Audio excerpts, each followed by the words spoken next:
Imagine marrying the man of your dreams, only to discover that his love came with conditions. Imagine waking up one morning to hear your husband say, almost tenderly, "Money isn't the problem, my love. Have you checked hospital dates? We need to do something about your nose. Not because you were ill. Not because your life depended on it. But because, to him, your face stood between him and happiness." If only she had known what she was walking into, she would have run the very day he asked her to marry him. Once upon a time, there lived a woman named Summer. She was 28, soft-spoken, diligent, quietly beautiful. Her beauty didn't demand attention, it earned it. She grew up in a crowded Lagos compound where love was rarely spoken aloud. Her father was strict. Her mother was perpetually exhausted. From an early age, Summer learned endurance. She endured unpaid school fees. She endured relatives who reminded her she was running out of time. She endured men who wanted her body but never her future. Endurance became her nature. And because of that, she mistook control for destiny. That was how she met Demola Day. He was everything society applauded: polished, successful, calm. A respected tech consultant with influence and money. They met at a wedding in Lekki after a friend dragged Summer to a table of so-called eligible bachelors. She hadn't wanted to attend. Her feet hurt. She planned to leave early. Then Demola looked at her and said something that froze her. "You have a small scar beside your left eyebrow," he said gently. "It makes you look real." No man had ever noticed it. She laughed shyly. "It's from childhood." "I like it," he said. "Don't ever remove it." It sounded thoughtful. Romantic. Intimate. She didn't know then that some men don't observe to admire, they observe to study. From that moment, Demola was consistent. Calls. Thoughtful messages. Food deliveries. Support for her MBA plans. Within 3 months, he met her parents. Within 5, he proposed. Summer felt chosen. At their modest but elegant wedding, he squeezed her hand and whispered, "Trust me. I take care of everything." On their wedding night, he held her face and told her she was beautiful. Then he added softly, "You'll be even more beautiful when we're done." She laughed nervously. "Done with what?" "Sleep first," he replied. "We'll talk later." 2 weeks later, the comments began, quiet, calculated. "If your teeth were whiter, you'd look more refined. A little lipo would sharpen your figure.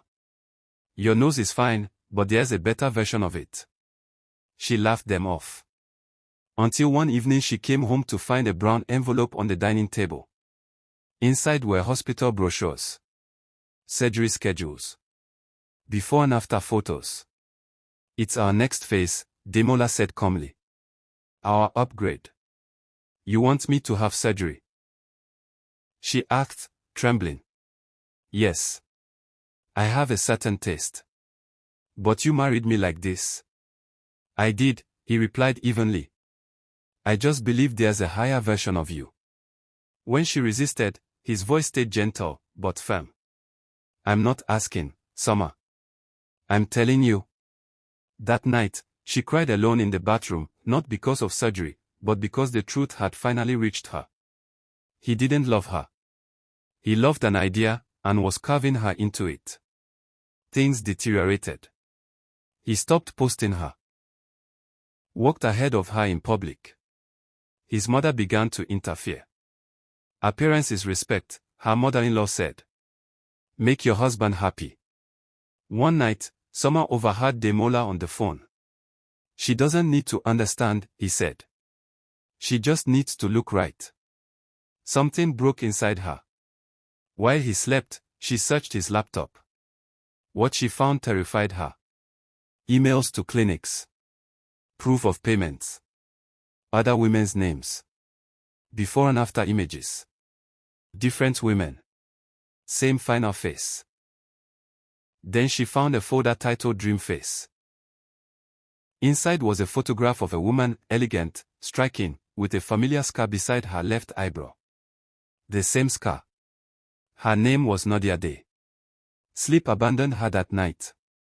The next morning, she asked her mother-in-law who Nadia was. "Don't dig where you won't like what you find," the woman warned. But the truth came anyway. Damiola's cousin eventually told her Nadia was his former fiancée, wealthy, powerful, and mysteriously missing. Damola had wanted her inheritance. When she disappeared, he tried to recreate her. And Summer was the replacement. She wasn't a wife. She was a disguise.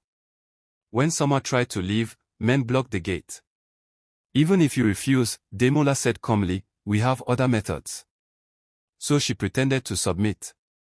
She smiled, apologized, cooperated, and waited.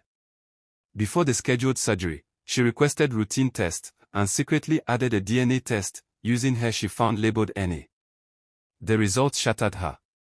She and Nadia were twins. Summer confronted her parents. 28 years earlier, they had found her abandoned in an unfinished building, no records, no name, only the scar. The truth settled like stone. She had not been transformed into Nadia. She had always been her mirror. 2 weeks later, the city erupted. Human remains were discovered in an abandoned property. The body was identified as Nadia Day. Cause of death, blunt force trauma. The investigation unraveled everything: fraud, coercion, manipulation, murder.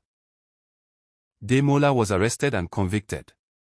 Nadia's inheritance passed legally to Summer. In court, he looked at her once, this time without control. Summer kept her face, her scar, her identity. And she learned this truth.